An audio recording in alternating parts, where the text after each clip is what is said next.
Welcome back to another NCUT movie review. This movie is on Oppenheimer. The director, if you live under a rock, is Christopher Nolan. If you don't know any of the movies he's done, The Prestige, Interstellar, Inception. You want me to go on? I will. The Dark Knight Rises, Tenet, Dunkirk, and now Oppenheimer. This man has done almost every movie ever and nailed it, okay? That's a joke, obviously hasn't. The all-star studded cast that has been in this movie as well played such a good role for each individual character. You have the great, very talented Cillian Murphy. He plays Oppenheimer, obviously. You have Emily Blunt, plays his wife Kitty, who is a belligerent drunk the entire movie, but we'll get into that later. You have Florence Pugh playing the mistress, Jean, and she had an amazing part to play in this. And you can see how Oppenheimer was an absolute playboy throughout this as well. And the most amazing, underrated, the way he can manipulate screen time for how little he had in there and to then impact the story so much. The great RDJ playing Lewis Strauss, which was the main antagonist in this film after the bomb goes off, because that's the whole point. Then you also have people like Matt Damon, who played Groves. His whole job was to keep the scientists under wraps. All the information that was coming out about the bomb being made, all these things was trying to be under wraps and really secluded. That was his job. You have amazing support cast such as Rami Malek, Jack Quaid, the guy who plays Roderick from Diary of a Wimpy Kid, David Dasmalchian. You have the greatest actor to pretty much grace the screen. In my opinion, this man can play anyone. He can be your clone. He can be Jamie Foxx's clone. Doesn't matter. Gary the Great Oldman was in there. You also have Casey Affleck, which is Ben's brother. And you have the man who was the pinnacle of entertainment for my childhood, Josh Peck. My childhood exploded in my mind like the bomb did to the Japanese in this film. It was amazing. And then, speaking about the bomb, you also have the understanding for this film of why Oppenheimer did what he needed to do. He's been labeled the father of the atomic bomb, and as you will learn through this movie, of how big of an impact the man had on the world. You probably don't think he's had that type of impact in the world because we don't really see it, right? Apart from we've got a war going on at the moment. But he changed it for that 50 years or so vigorously that it stopped all wars, and that was the whole point of what he was trying to do, was the bomb to end all wars. He didn't have a say into throwing the bomb at all. He actually went against all this and all the people who died, and he started to get a PTSD and all these things from what he created. I wasn't familiar with Oppenheimer, so if you think that you need to read up on the guy, you don't. Just watch this movie for 3 hours, because it's quite a long movie, and it will tell you pretty much everything about the guy. Now, before I really get into it, because I want to talk about things like the black and white theme that they had, the nuke, the manipulation by Klaus, which is RDJ, the security and all that type of clearance and the litigation, and then the interesting fact behind Oppenheimer not accepting the hydrogen bomb that he made and the atom bomb and all these things, because then he started to regret it. But before I go into all of these things, I have to say that we went to Gold Class, and we have to encompass the fullness of what Gold Class is, what that experience is. It is, everything is brought to you. You have everything planned out. Start, middle, finish. You get this, and this at certain times. And the movie's 3 hours long, so I would like my shit on time and to me. This is the problem.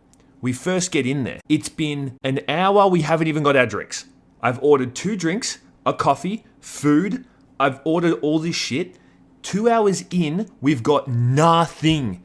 I couldn't believe it. I'm pulling people over from the sides and being like, where is my food? I've ordered this. It's been 2 hours in. We haven't got it. And a lot of other people in the cinema haven't either. So where the hell is our shit? I don't care if it's the same weekend as Barbie, if it's the same weekend as Prisoners, if it's the same weekend as The Dark Knight, Harry Potter, any of these movies that are massive. If you do not have the staff, get more staff. That is not my issue that you're understaffed, even if that was the issue. If Oppenheimer made another bomb, I'd throw it directly at them. Okay, and on top of that, the seat wasn't working. I didn't get the reclining experience that I paid for. Now, let me get into the reason why they did the black and white theme that you see early on in this movie.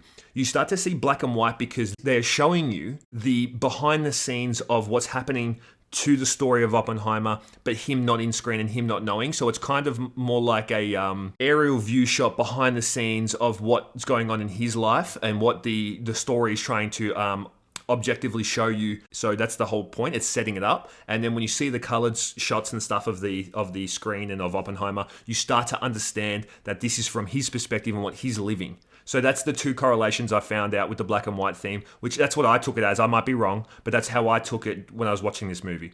Now, I want to talk about the manipulation that Klaus has brought up throughout this entire movie. You think that he's trying to be nice to Oppenheimer the entire time, but really he's got embarrassed by him once, so then he built basically a smear campaign the entire time to put this guy under. You think that Klaus is ahead. Pretty much you find out that he's a step or two ahead. But what you don't know, which is the biggest scene, if you don't mute this for a couple of seconds, if you don't want to know, the biggest scene is Oppenheimer and Albert Einstein meeting each other outside the school, and they talk about something that comes up later. And the entire flaw of Lewis Klaus's character was that he's a narcissist. He thinks everything's about him. It's basically when someone looks at you, and they laugh, you think they're talking about you.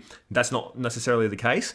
And Albert and Oppenheimer had a very good conversation that basically predicted his entire future. Oppenheimer is now showing that he's been the one ahead the entire time, and he's actually the one with the big brain moments, right? But Klaus doesn't think that, because Klaus is an idiot, in a way, not really, but Klaus is a moron, and he then has gone and manipulated the situation. That was an awesome key point in the movie, and that's one of the most pivotal scenes, is him, Oppenheimer and Albert Einstein talking. Another thing I want to talk about is the nuke that went off. I understand there was no CGI. I understand that there was nothing to do with any manipulation of that. It was a real bomb that went off that Christopher Nolan did. Amazing effort for him to do that, but I didn't get the orgasm I was trying to achieve. I felt like I got faked to a little bit. Now, it was a little underwhelming. I'm being nitpicky with this.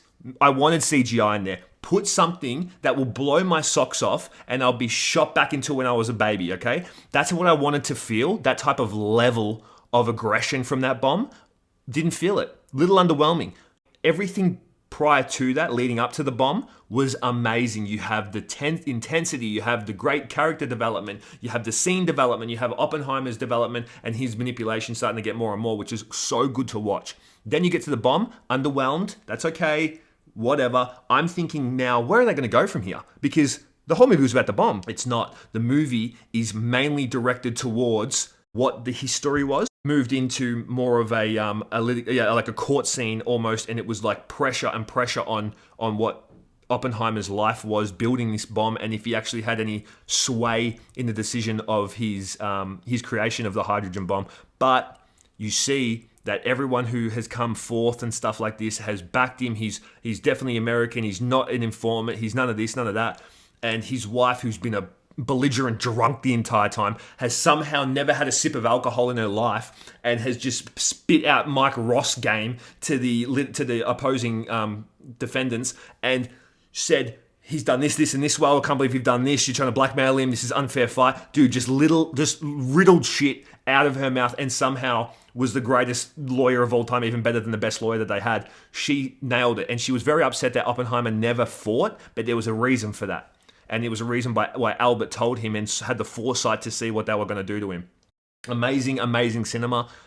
It's very underrated, this movie, but it's also, I understand how people can get it confused with overrated. It's not about anything else apart from Oppenheimer. It really focuses in on the man and how smart he was and how amazing his sort of life was. Obviously, it's fast forwarded quite a lot, but it really shows you and encompasses you in Oppenheimer, the man himself, not the nuke, even though he's the godfather of all nuke. And he said this quote: